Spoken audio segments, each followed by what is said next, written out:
Nas palavras de Abelardo Duarte, naquele ano, no dia 2 de fevereiro, véspera de Carnaval, dia de Oxum, Orixá das Águas, a Liga dos Republicanos Combatentes, sociedades de fins políticos carbonários destinada à agitação popular contra o governador do estado Euclides Malta, planejou, dirigiu e executou com a participação popular a Operação Xangô ou Quebra, ação que perseguiu e destruiu a maioria dos Xangôs, como popularmente são conhecidos os terreiros de candomblés em Alagoas.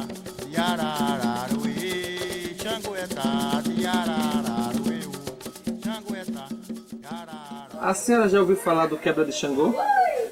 Quebra de Xangô? Do quebra? Não.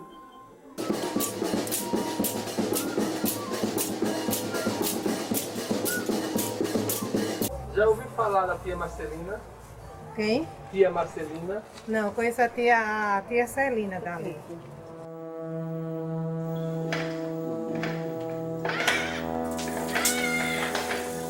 Tia Marcelina, é verdade que ela foi a Yalorixá mais famosa do estado de Alagoas, porque foi ela que fundou o candomblé nesse estado. Agora, a nação de origem que ela fundou foi Nagô.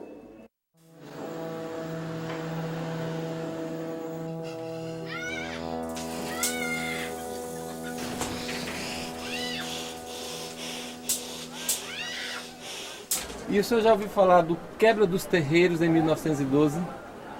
Rapaz, eu já vi falar, mas não tenho conhecimento dele, não. 1912? Meu Deus! Meu Deus! O que foi aquilo? Para entendermos o período do Quebra de 1912, é muito importante rememorarmos o período de 1911 e contextualizar o estado de Alagoas nesse período. Estávamos sob o governo de Hermes da Fonseca, o governador do estado era Euclides Malta, existia uma oposição ferrenha a Euclides Malta, porque Euclides Malta estava há 12 anos no poder.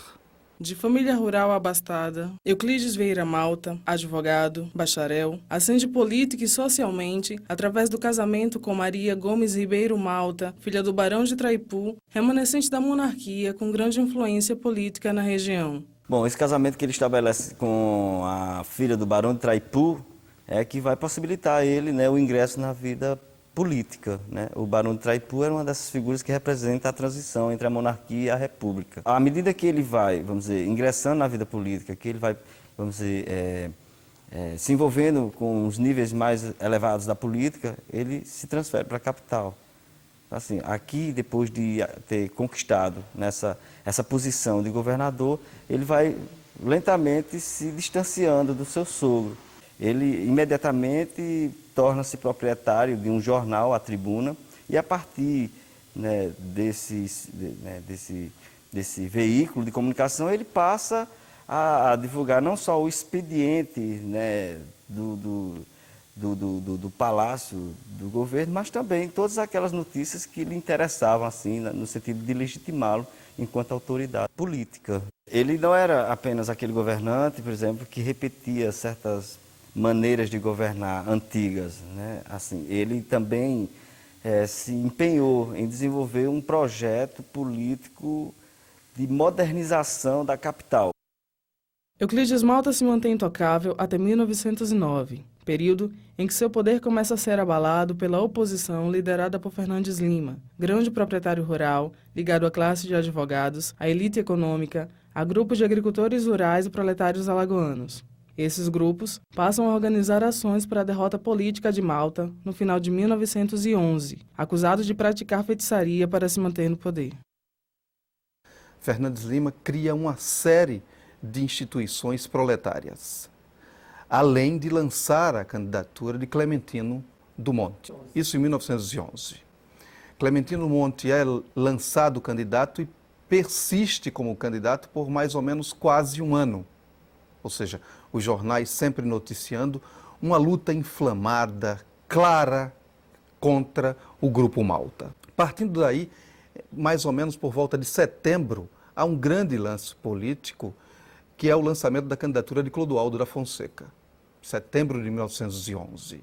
Clodoaldo da Fonseca é lançado candidato e, como vice, é posicionado Fernandes Lima. Clementino renuncia à candidatura, Clodoaldo é o candidato, o melhor candidato que poderia ser, primo e irmão de Hermes da Fonseca, com um vice que tinha um apoio da estrutura proletária. E aí, por volta de dezembro, é lançado o caminho para a formação de uma espécie de milícia. A Liga Republicana Combatente, que era presidida por Manuel Luiz da Paz, possuía dentro da sua estrutura membros que tinham vínculo estreito com o Partido Democrático, ou seja, estreito com o poder vinculado ao Partido Democrático de Fernandes Lima. A existência da Liga está muito relacionada ao Partido Democrático e ela fez a parte difícil de ser realizada por um partido que foi essa ação específica vinculada aos terreiros, vinculado aos Xangôs. Ou seja, a Liga era beata, inflamada e incendiária. Ela tinha um caminho que era levar, de certa forma, criar condições para que o poder maltino fosse diminuído. E isso parece que tem um efeito devastador, né? Essas acusações de ligações dele com os terreiros causa realmente um estardalhaço, né? De modo que ele fica completamente desmoralizado. Caô, cabeça lé Xangô, cabeça lobá. Porque a oposição de Fernandes Lima, né, teria usado esse argumento da associação de Euclides Malta às casas de culto para fazer uma contrapropaganda do governador. Porque ele sabia que esse argumento ecoava negativamente na população. Então, essa era uma população preparada secularmente para não gostar dessas referências, para se envergonhar dessas referências, né? Para querer esconder do resto da população esses traços da nossa suposta africanidade. Bonica, é um jaqui, cangé, é um regi. 3 ações foram preponderantes, vinculadas a Euclides Malta, para que surgisse um caminho do partido, que o Partido Democrata combatesse de forma veemente. Ou seja, a primeira foi vinculada à luz elétrica. A luz elétrica em Maceió, particularmente, que foi dado uma espécie de comodato ao grupo Bastos e Malta, ou seja, por 50 anos. Outro dado importante foi o empréstimo contraído por Euclides Malta em bancos estrangeiros. Esse empréstimo, um empréstimo rumoroso, que deu pano para que o grupo dos democratas começasse a trilhar um caminho contrário ao seu poder. Fernandes Lima e seu grupo político não julgam suficientes as ações ilegais da administração maltina para sua desmoralização, mas sua suposta ligação com os terreiros de candomblé, principalmente o de tia Marcelina, acusada de proteger Euclides Malta e seus correligionários com feitiçarias.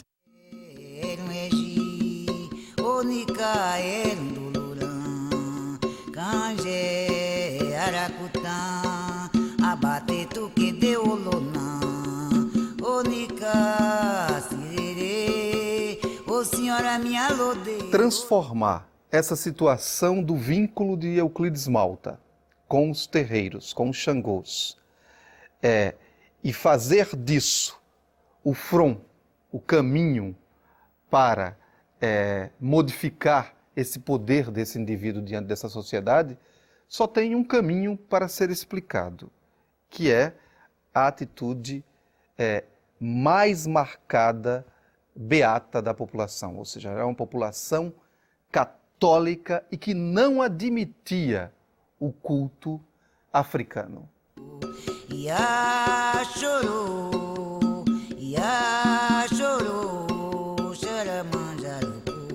Imaginemos 1911, a Liga formada por Manuel Luiz da Paz, que era um sargento reformado que tinha militado em Canudos.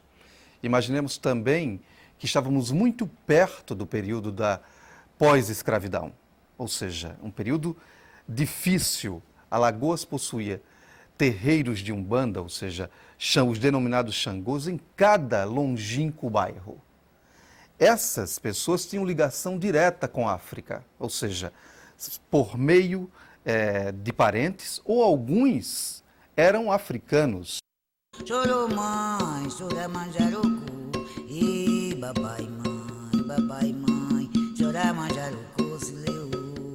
Chorou mãe. Clodoaldo da Fonseca é eleito governador. A oligarquia malta perde em 1912 as eleições para o grupo de Fernandes Lima, que através da Liga passa a invadir, destruir e perseguir os Xangôs na capital e no interior, acusando-os de envergonhar a política alagoana. Euclides Malta abandona o Palácio do Governo e se refugia em Recife até 1944, ano de sua morte, deixando enormes lacunas de sua relação com as práticas afro-religiosas e um profundo silêncio dos intelectuais alagoanos sobre o nefasto acontecimento de 1912.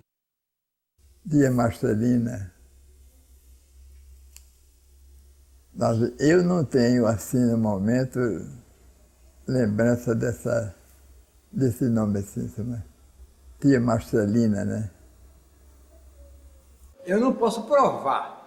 Eu não posso provar porque eu não vi. Agora, o meu avô de santo falava que o ex-governador Euclides Malta, ele era filho de santo da tia Marcelina e o orixá dele era Obá.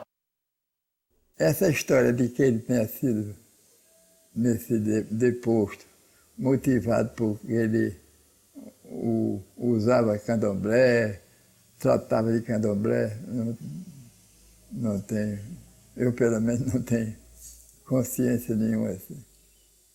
Ele era uma pessoa muito simples e sem arrobo, sem atuação assim, autoritária, quase, uma pessoa pacata. A ideia que eu tenho dele, com o tempo que nós convivemos, ainda me lembro até de uma vez em que ele me disse o seguinte: meu filho, eu lhe conheci muito tarde, entendeu? Então, por uma razão qualquer, uma coisa que gravou na minha cabeça. Os terreiros que foram primeiro atacados foram aqueles que se situavam nas imediações da sede da Liga, inclusive o principal deles, o terreiro do Chico Foguinho. Existem algumas informações acerca do terreiro da tia Marcelina, né, que se situava aqui nas imediações da Praça Sinibu. Mas outros dão informações de que ele também estava localizado ali, naquela região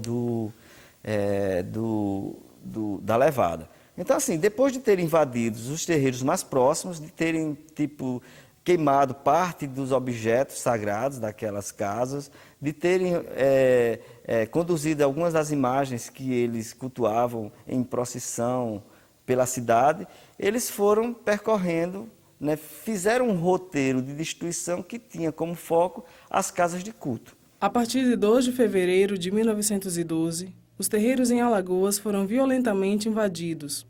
Os dados orais confirmam que o primeiro a ser violado foi o de tia Marcelina, acusada de manter vínculos diretos com o ex-governador. As invasões se estendem de forma sistemática para todo o estado até meados do século XX. Primeiro pela Liga, depois pela polícia, que não registra uma só queixa sobre as perseguições, profanação e maus tratos aos Xangôs e seus adeptos.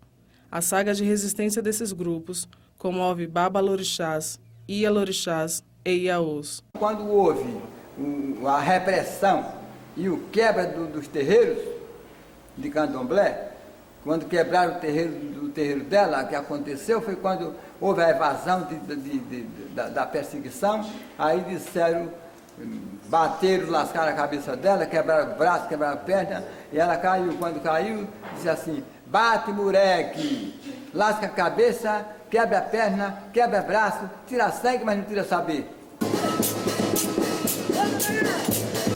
Não, 1912, não. Ai, meu Deus. Ai, ai, ai, ai. Oi, oi. Bate, moleque, bate. Bate, moleque. Quebra braço, quebra a perna, lasca a cabeça, derrama sangue, mas não tira saber.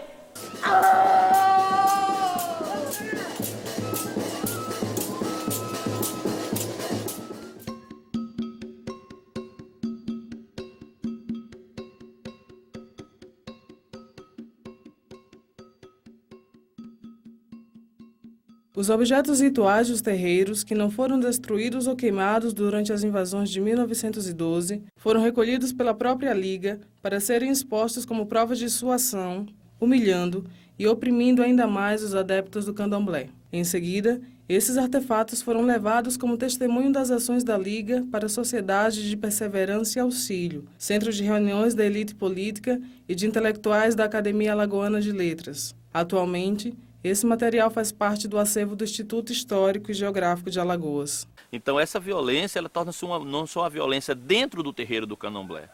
Alguns pesquisadores falam que todo esse material que está catalogado no Instituto Histórico, ele foi oriundo de onde? Das delegacias, né? Onde esse material estava lá. Então muitas e muitas obras de arte de dentro do candomblé, muitas peças até africanas, né, foram embora, perderam-se por conta desse ato. Nessa época esse quebra foi para muitos terreiros, a perseguição foi muito grande, foi mestre Adolfo, mestre Inácio, mestre Félix, mestre Roque, mestre Salles, muitos mestres, Antônio Figueira, Mané de Loló, Chico Foguinho, Manuel Bolachinha, esse povo todo sofreu. Tia Loló, as tias por aí, tia Babaré, tia Rosária, muitas tias, né? O povo todo sofreu. Quem não foi quebrado os terreiros, porque fechou a casa de santo e viajou, e mudou de endereço, mudou de local e assim por diante. O quebra de 1912 para o candomblé em Alagoas tem como consequência a extinção de vários terreiros e a dispersão de ialorixás e babalorixás, impedindo a continuidade da expressão afro-religiosa no estado, como, por exemplo, o Xambá. Enquanto isso, outros seguem suas práticas às escondidas, em silêncio.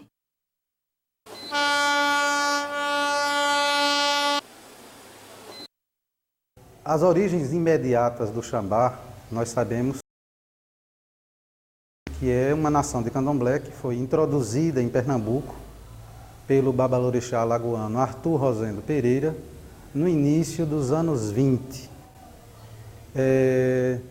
Não numa consequência imediata, mas a gente sabe que a migração de Arthur Rosendo de Maceió para Pernambuco se dá num tempo em que os terreiros de candomblé não funcionavam abertamente em Maceió, por conta do quebra de 1912, os terreiros não podiam tocar, por exemplo. Então, o babalorixá Arthur Rosendo Pereira migra de Alagoas para Pernambuco, para o Recife, propriamente dito, e aqui, no início dos anos 20, ele abre o seu terreiro no bairro de Água Fria, que era já um bairro onde haviam vários outros terreiros.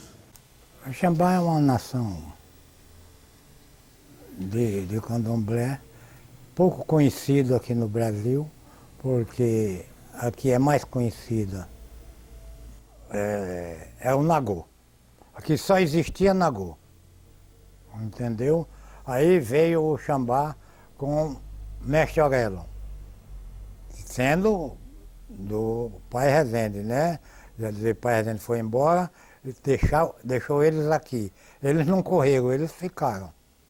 Através das nossas pesquisas, das referências bibliográficas que a gente conseguiu obter, nós sabemos que existe uma etnia, um povo, que se localiza na região dos Montes Adamaua, no vale do rio Benué, que fica onde hoje se encontra um país chamado Camarões. É uma etnia, é um povo que lá ainda existe. A denominação original seria Chamba, mas aportuguesando aqui no Brasil, seria a nação Xambá.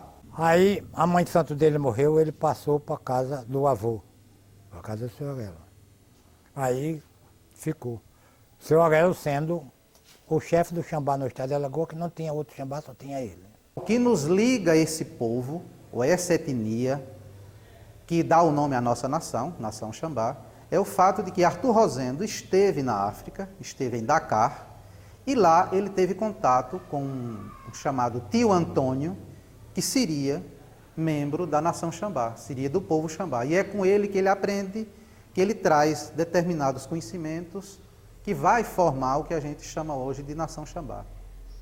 Aí passou o direito para Benedito Lins Calheiros, meu pai de santo. Meu pai de santo moveu o Xambá no estado de Alagoas até 1993, quando ele faleceu. Quando ele faleceu, me chamou e me entregou o Xambá a mim, que sabia que eu era o único que podia dar continuação ao Xambá.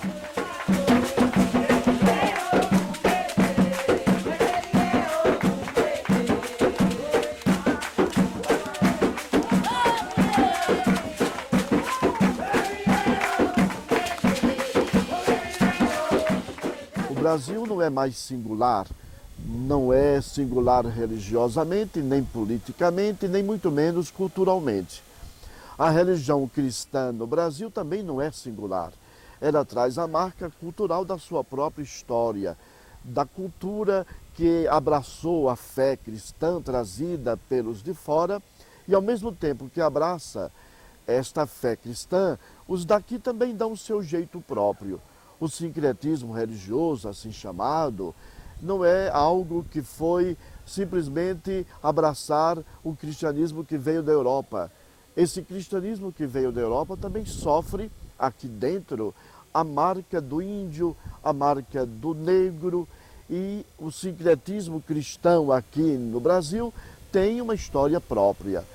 A resistência dos Xangôs em Alagoas, após 1912, se reproduz na diversidade dos cultos, adaptação espacial, temporal e nas novas formas de comunicação, crenças e funções simbólicas específicas ligadas à fé cristã e às práticas mágico-religiosas indígenas desenvolvidas no Brasil. São raros os depoimentos que mostram como foi sendo feita essa negociação dos cultos aqui em Alagoas, né?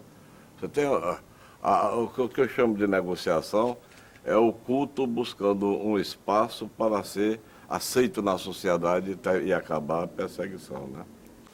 O candomblé é uma religião que ela cultua basicamente a natureza nos seus diversos aspectos, levando em consideração que a natureza parte da água. Então a água passa a ser a força-mãe da natureza. Então todo elemento da água, a água parada, a água doce, a água salgada, a água saloba, tudo que vai envolver a água é a força-mãe da natureza. O orixá é uma energia da natureza. O orixá é o elemento da natureza. Então, o candomblé, ele cultua a força energética da natureza. Ele cultua o orixá, e para cada orixá tem seus ritmos, tem seu culto, seus mitos, suas lendas, sua ideologia, seu pensamento. E, obviamente, os arquétipos de cada orixá é o que vai se manifestar em cada um de nós. Os cultos vão ter que tomar consciência das diferenças dele, né? Internas, né? E como vai lidar com essas diferenças internamente para poder ter expressão externa, né? Então você começa a ter categorias sendo formadas muito mais nitidamente, que elas não existiam, né? Postas assim muito claramente, mas você vai ter o Nagu, você vai ter o Ijexá, você já vai ter o chamado traçado, né? Eu acho que o mergulho nesse traçado é que vai dar um grande entendimento de todo o processo da mudança que aconteceu aqui em Alagoas. Oxum. Oxum é a deusa das águas doces, é a senhora dona do Ijexá, a rainha do ouro, é a dona da fertilidade. Oxum é o orixá da riqueza. E dentro das roças de candomblé, o orixá que mais se destaca, porque o Oxum gosta de se enfeitar muito, gosta de muito ouro em cima dela. E o domínio é a água doce, né? Os rios, as cachoeiras. Na realidade, todas as entidades iabás, todas as entidades femininas são vaidosas, os homens também. Mas o Oxum se destaca mais por ser a rainha do ouro. Por dançar a dança da sensualidade, por ser a dona da fertilidade. Eu vou te dizer uma coisa. Essa saída, e você veja o seguinte, quer dizer, sempre a ideia do culto afro-brasileiro, aqui em Alagoas, ela esteve associada ao chamado baixo espiritismo. Esse baixo espiritismo também é umbanda, né? Quer dizer, você começa a transformar o poder, começa a utilizar expressões que são expressões que tendem a transformar em homogêneo uma coisa que é absolutamente heterogênea. A falta de debates públicos em Alagoas sobre as práticas afrodescendentes impossibilita visualizar as novas concepções dos cultos e os diferentes traçados entre o cristianismo, o candomblé, a umbanda, o catimbó, a jurema e o xambá, sem relacioná-las aos aspectos demoníacos criados pela fé cristã. Eu me sinto muito bem através de Deus primeiramente, os orixás e minha mãe, a seita espírita me transformou. Eu não uma pessoa e hoje em dia eu sou. Eu não esperava de ser e nem conhecia o Inho e hoje em dia a maioria do povo de Alagoas, principalmente da cidade de Atalaia, conhece. E é o Inho até um pouco meio estranho o nome de Inho, mas é Inho de ação devido à minha mãe, é uma mãe guerreira e o nome dela é, obrigado pela letra I, o nome de ação.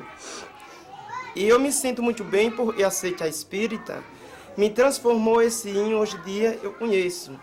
Tudo onde eu tenho foi dado por Deus e meus espíritos.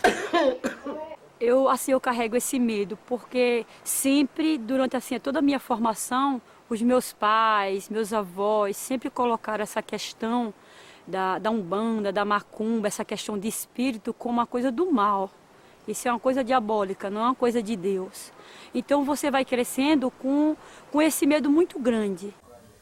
A educação, né, hoje no Brasil, ela vem sofrendo um impacto de uma lei recente, né, do governo Lula, que é a Lei 10.639, que torna obrigatório o ensino da cultura afro-brasileira e da história da África em todo o sistema de ensino fundamental e médio do país.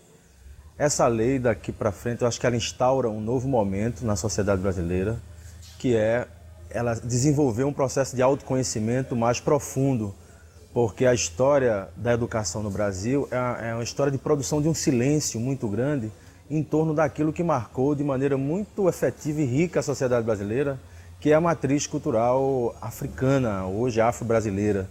Não consegui ainda compreender por que é que eu tenho tanto medo. Mas o que meu pai colocou, minha mãe, meus avós, foi tão forte que ele está dentro de mim. Eu não consigo me libertar assim fácil. Eu acho que eu estou preparada, mas quando eu sinto que alguém está recebendo uma entidade, eu me afasto, eu não consigo ficar perto, não consigo me relacionar, conversar, como uma coisa natural. Uma cultura que a gente tem que aprender a conviver, a respeitar e a entender que existe. O candomblé, para mim, é minha vida. Porque nas horas dos meus maiores desesperos, eu falei com minha mãe, Ançã, e minha mãe sempre nos meus pedidos, sempre que eu falava com ela sozinha, entendeu? Ela sempre me dava, em seguida ela me dava, entendeu? Minha fé é muito forte em Ançã. Minha mãe simboliza o quê? Minha mãe simboliza o vento, minha mãe simboliza o raio. Então na hora que eu estava pedindo a Yansan, que eu gritava, Iparrei, Oiá, Iparrei minha mãe, entendeu? As coisas em seguida vinham para mim. Então Yansan estava me dando, entendeu? Yansan, minha mãe, ela sempre está comigo, ela sempre me dá uma luz, ela sempre me dá força na hora que eu preciso, ela sempre me dá força.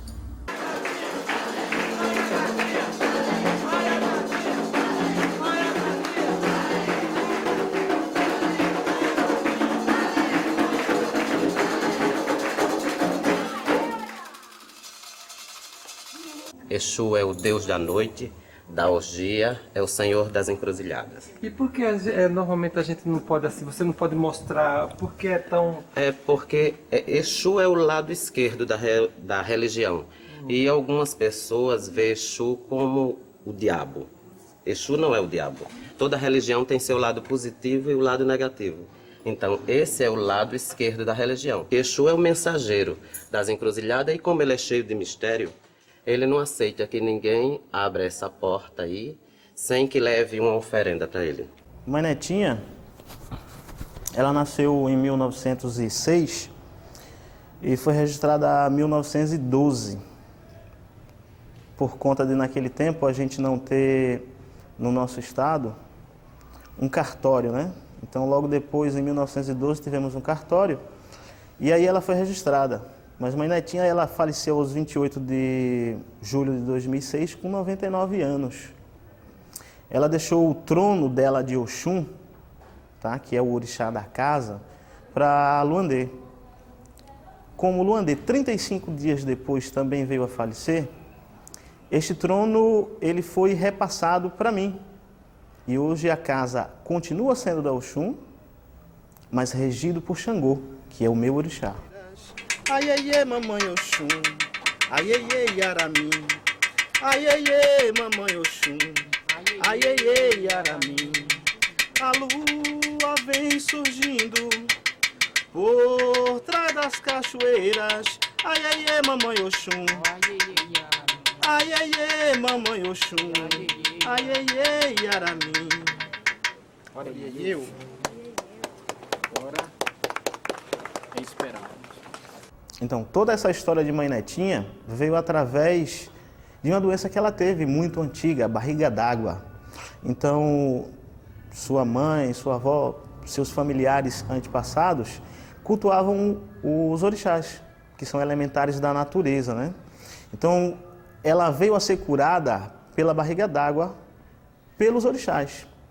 Então, muitos anos depois, 3, 4, 5 anos depois, então ela teve que realmente dar a cabeça para o santo. Não teve jeito, não teve para onde correr.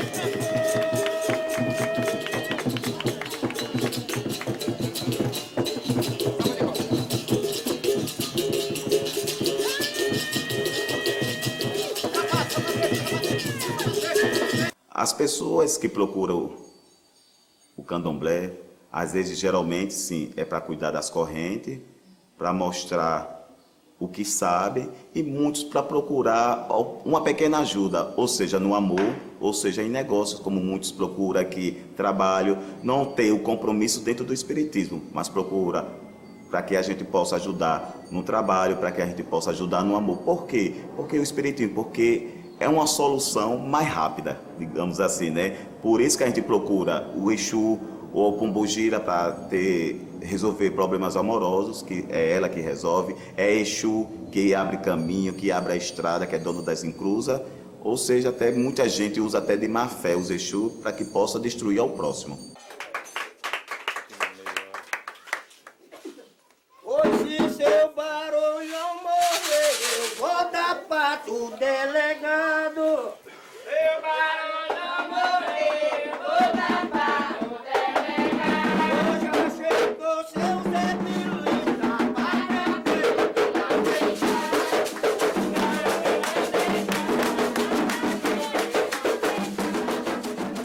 Pombagira não é demônio,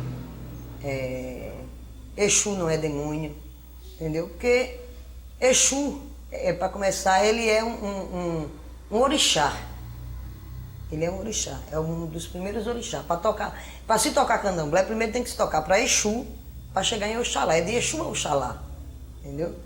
Então, como as pessoas dizem, ele está com um demônio coco. Padilha é um demônio, não. Padilha não é um demônio, entendeu? Padilha é uma mulher que ela já morreu, que ela teve a sua casa, tá entendendo?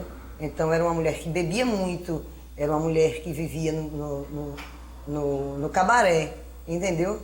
Então, quando ela morreu, o espírito dela, que era um Egum, que quando desceu deu o nome de Padilha.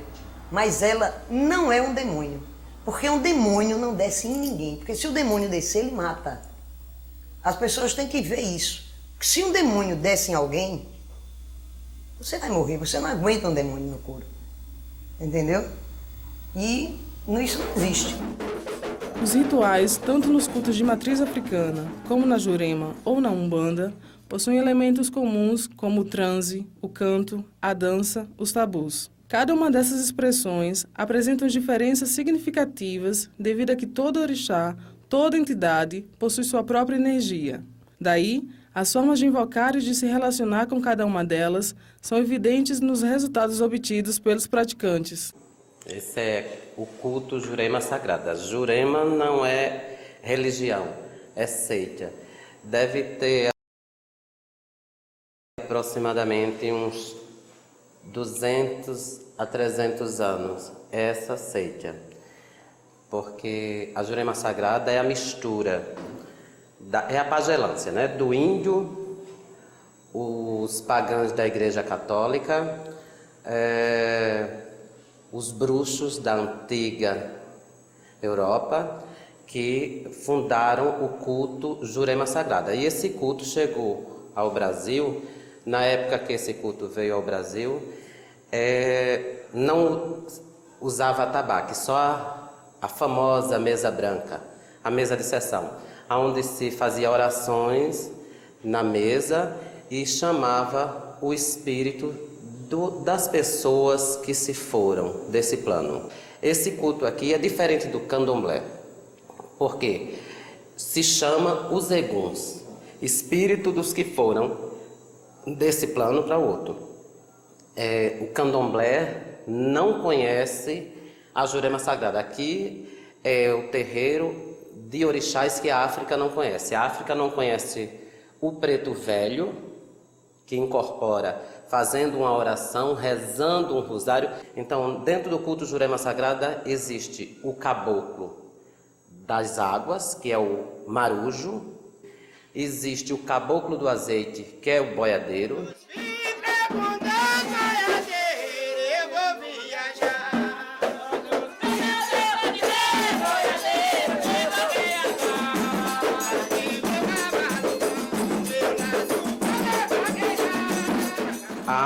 A maioria desses mestres de Jurema também foram pessoas que tiveram vida, que faziam suas magias, gostava de fazer os seus catimbó, porque na realidade isso aqui é o catimbó. Os espíritos aqui trabalham com a fumaça, trabalham fumando, trabalham bebendo. Não é que eles sintam gosto, mas é uma necessidade da encarnação passada dele.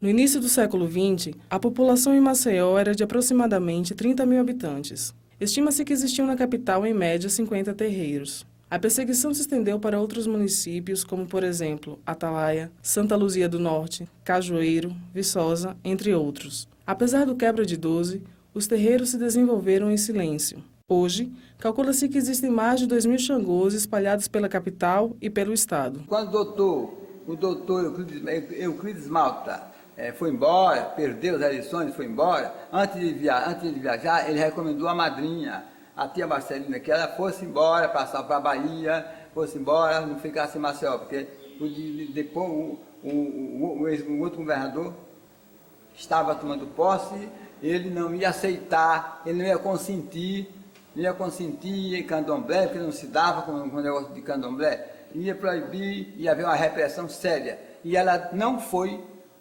não tomou o conselho dele e permaneceu em Maceió. Então, após a posse do novo governador, daí a poucos meses aconteceu a repressão.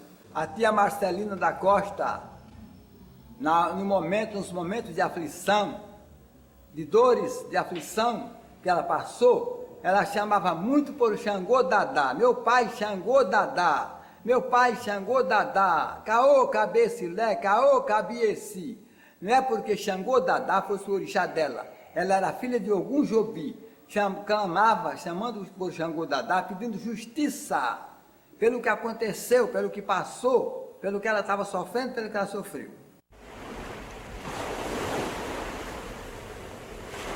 Até Marcelina, depois dessa repressão, depois que aconteceu esse choque, essa perturbação, ela ficou mais uns 2 anos, ou 2 ou 3 anos viva e depois faleceu.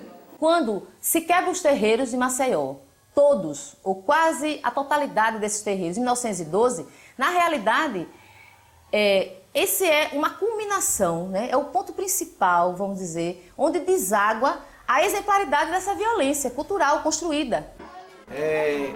Há muitos tempos atrás, aqui em Cajueiro, a gente não tinha direito de bater Xangô, porque houve um delegado que era um evangélico e ele perseguia muito os candomblés. Minha mãe, Belorum para ela, Benedita de Oxóssi, que foi agora há pouco tempo, ela viveu esse tempo dessa perseguição. Onde a gente cultuava na mesa, os nossos trabalhos, a gente da mata, nossas entregas a Exu nós não fazíamos nas encruzilhadas perto, porque os donos da usina não permitiam. Antigamente, os nossos antepassados sofreram grandes perseguições, porque umas famílias, uns coronéis não gostavam desse tipo de religião, abominavam, tinha como religião como demônio, como coisa associada ao diabo, e prejudicava a sociedade, trazia muita falta de respeito à religião dele, né? Hoje, se alguém perguntar de que religião eu sou da religião africana, afrodescendente. Não sou católico, não sou evangélico, sou da religião afrodescendente.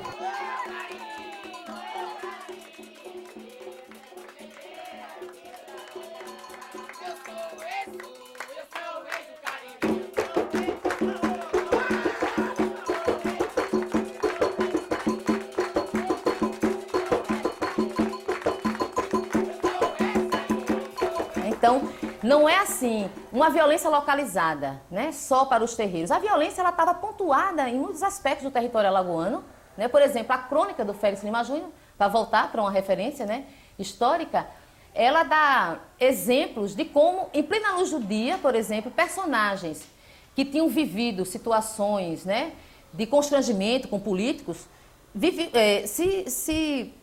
passavam por situação de extrema violência. Então, por exemplo, tem na crônica do Félix Lima Júnior a história da arrancada do bigode de um personagem à faca, meio-dia em Ponte, em Maceió, né? Então, essas atitudes de violência, né, que extrapolam o ambiente doméstico, né, e se dão a ver no espaço público, elas eram muito fortes, né, e muito presentes no território alagoano. Por isso que eu acho que é muito difícil a gente explicar um fenômeno como o quebra se a gente se localizar simplesmente na circunstância de 12.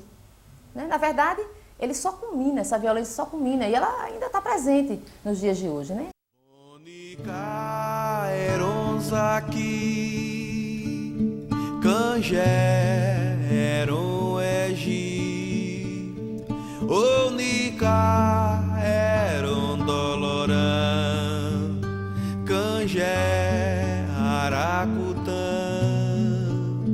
Abate tu que deu lonã, ô nica sirere, ô senhora me alode, ô nica eram a jareco,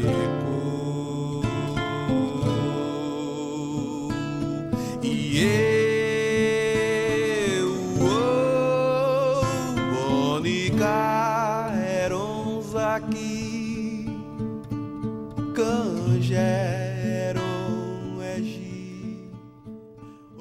Eu acho que o evento da destruição dos terreiros, aqueles dias de violência, eles estabeleceram um código de convivência posterior extremamente severo, moralizador, e controlador do espaço urbano.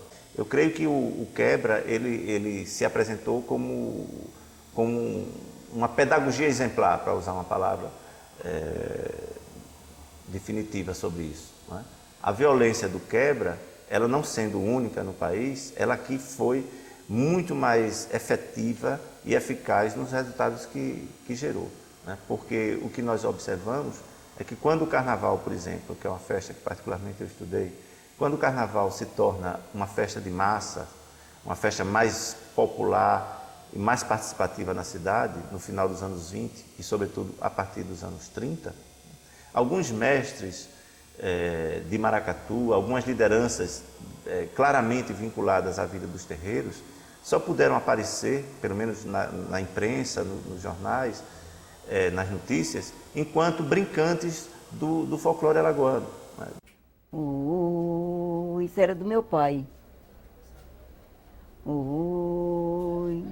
No tempo que eu era moço, o povo respondia. Eu cantava que a etnia, cantava em Pernambuco, da Bahia se ouvia. Não, Deus me livre. Eu não topo com aquela seita, é uma seita. Eu não gosto, entendeu? Não é que aquilo ali maltrata o povo, deixa o povo sujo, deixa o povo sem nome, deixa o povo sem valor. Não é não. Meus pais nunca assistiu isso, a minha mãe nunca assistiu. Eu nasci, me criei, nunca assisti. É isso que eu não dou esse valor. Na verdade, toda essa coisa ela está invisibilizada porque existe uma elite alagoana, né, que adota uma modernidade vazia, não uma modernidade situada, uma modernidade que vai tomar como parâmetro, não é, esse enraizamento, né, essa assimilação. Então a elite alagoana ela não assimilou a cultura popular. Nota que eu não estou falando, quando ela vai assumir a cultura popular, ela vai assumir de uma forma preconceituosa. Folclore. Folclore para quem? Né? Folclore é a partir de onde? Culturas populares. Num certo sentido, o movimento folclórico obscureceu também as práticas negras locais. Porque aquilo que pôde ser dissimulado, aquilo que pôde ser hibridizado, aquilo que pôde ser transformado em cultura popular, né, teve condições de existência e de propagação, como o reizado, como o guerreiro alagoano, que são formas híbridas, onde essas referencialidades afro-brasileiras já estão bastante dissimuladas e perdidas e afastadas e seccionadas, né, das formas mais litúrgicas do culto que os afoxés e os maracatus traziam para as ruas. Imaginemos o período do quebra de 1912. Existia possivelmente uma única pessoa que poderia ter modificado essa tragédia. Essa tragédia poderia ser modificada com a atuação direta do político Fernandes Lima. Ele não o fez. Então 12 foi a culminação, vamos dizer assim, eu acho, né? A culminação do sucesso da incorporação dessa linguagem violenta, dessa linguagem exemplar, né? Dessa violência como estilo, como forma de reação, né? Como forma de vida do território alagoano, né? E da nossa capital, Maceió. Fernandes Lima, diante do quebra, lavou as mãos. Tinha informação confidencial, lavou as mãos e não teve atitude. Consequentemente, a punição não será para o Manuel Luiz da Paz, que foi o executor. Talvez, mesmo não sendo o mandante, Fernandes Lima recebeu a caracterização que era o mandante. Se existiram atitudes vinculadas a trabalhos, a maldição diante dessa situação, elas caíram na figura do Fernandes Lima.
passar, dana-se pelo mundo até esquecer-se de si.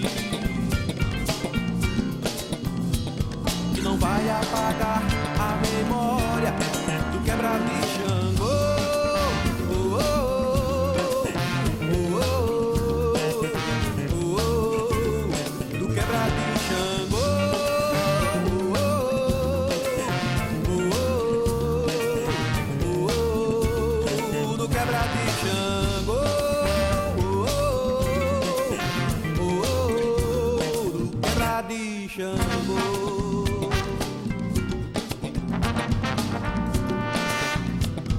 Agora a festa aqui no Ilê, em Gomes vão se ouvir até o dia raiar. Com a paz se enxerga a sabedoria, viva o rei.